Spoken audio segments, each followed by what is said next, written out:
Thank you very much, and very good to be here. Yes, my job is to give you a background to the markets, where they've been in the last 12 months, what we see as the drivers coming up, and it's a very, very big topic. So I've tried to pick out bits that I think are important and bits that I think will be of interest to you and try and get a bit of a spread at that, but always happy to chat afterwards or take questions, and you can always get in contact with us, of course, at other times. So let's get on to it. And looking at prices. So here in the black line are the UK wheat prices for the last 2.5 years. Cast your mind back perhaps to this time last year, where you may have been feeling a bit down in the dumps, been seeing a lot of farmers who weren't very happy. But in fact, the grain price was at its highest ever, £224, virtually this week last year. So if we can start at that point and look at a steady decline really in the last year, now £60 below that at about £165 today.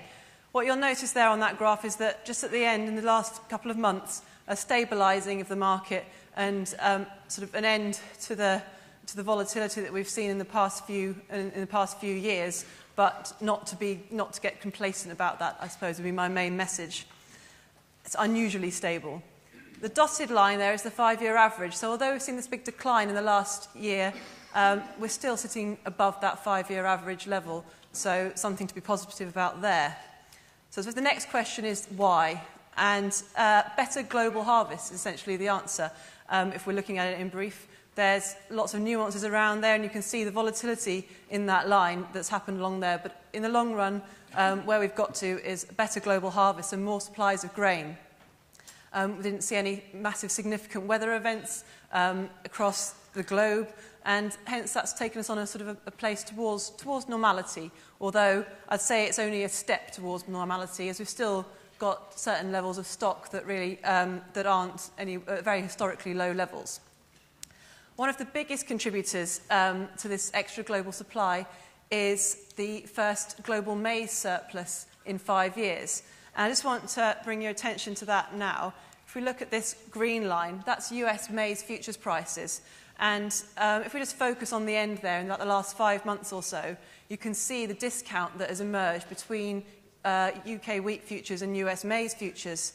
And that's a real sign of a changing of the markets, of more maize supplies coming into the market, of wheat maintaining a relatively stable stock level, and hence maize is discounted to make it more attractive for use in feed, and wheat has stayed where it is to protect its stocks.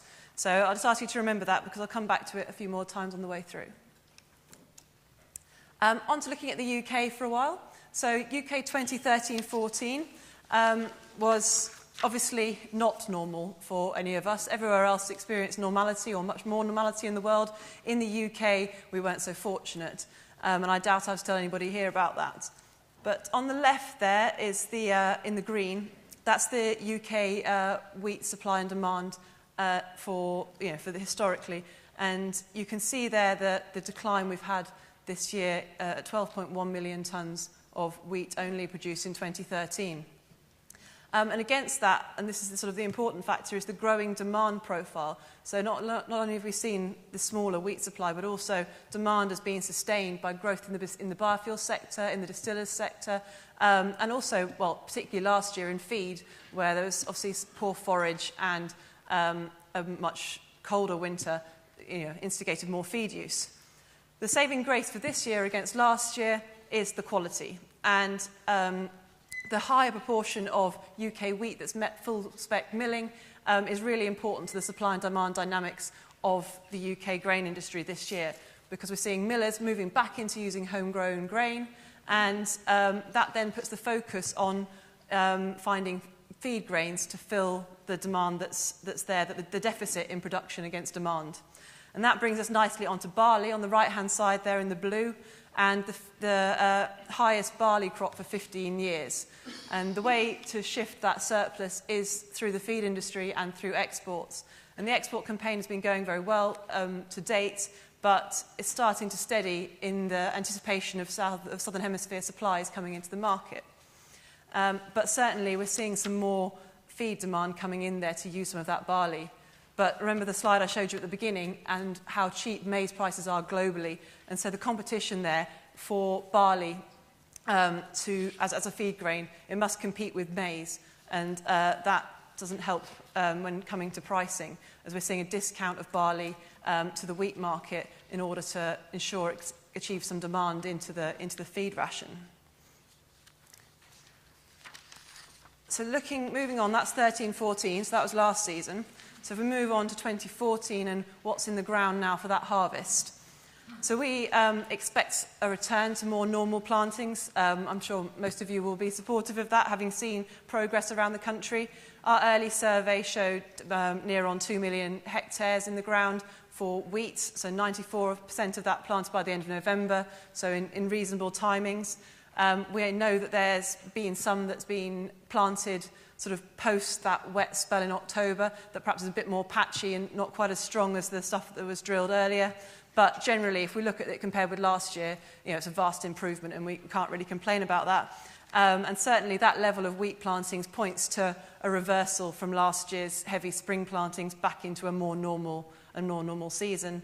In terms of other wheat and winter crops, barley and oilseed rape, also strong plantings and established pretty much in the optimum window. So I know there's plenty of oilseed rape crops out there looking strong, maybe too strong, some people may argue, but at least planted and growing now. So in terms of wheat and that more positive establishment pattern, we certainly hope for a better yield. The opportunity is there, let's say, to achieve better yields next season. Onto that and onto oilseed rape. That oilseed rape area looked fairly large at 740 hectares. And that's an interesting question all round, I think, agronomically and when it comes to prices. Because if we look at these margins, this is first and second wheats and feed barley, malting barley, and then oilseed rape in the yellow bar. And what's important to see here is oilseed rape has been very competitive against those second wheat and barleys. Obviously, first wheat's leading the way still. But oilseed rape has been competitive in 2011 and 2012 and still in 2013. But actually, looking into 2014, it's much more of a competition between what those break crops should be. And that's important for agronomic decisions because for every individual farm, it might give a different answer as to what's the best way to approach that, given the blackgrass issues and other weed control and disease control pressures that are there. So it's an important one to note. And I should say these are sort of pre-planting gross margins. So they're the ones that farmers are looking at when they're deciding what to do this year. And it'll be interesting how that influence continues in the future if we can see that trend where oilseed rape is sort of slightly less competitive, perhaps back to where it was further back into history. There's also a question here about what farmers liked. In last year, gave an opportunity for lots of farmers to sort of prove their resilience, I suppose, and plant more spring crops and more different crops, and whether they liked some of those and will now stick with them, see them as options for sorting out problems on farm or remedial issues that occurred in terms of compaction and all those areas that they had difficulty with in 2012. If I just focus in on wheat for a second. We've got sensitivity analysis here. So this is a yield along the top and price down the side. And the main message here, I don't want to go into the detail too much, is there's a lot more of that in the red than it was in previous years. So the pressure on margins, lower prices are bringing pressure on margins. The positive to take from this is that the opportunity to achieve those more normal yields that sit in the middle of that table, the sort of the 9-ton yields, are much more, the much greater opportunity to reach those this year than perhaps last year when we were looking at this and people are already having to start further down the yield side of the list to look at what was going on. But the message there is that, yes, lower prices are tighter do create tighter margins, and that's a focus. It should be a focus for your farmers because obviously every pound saved or used more optimally on farm is a help to that margin. And on another positive, in terms of inputs, we see fertiliser actually tracking down with grain.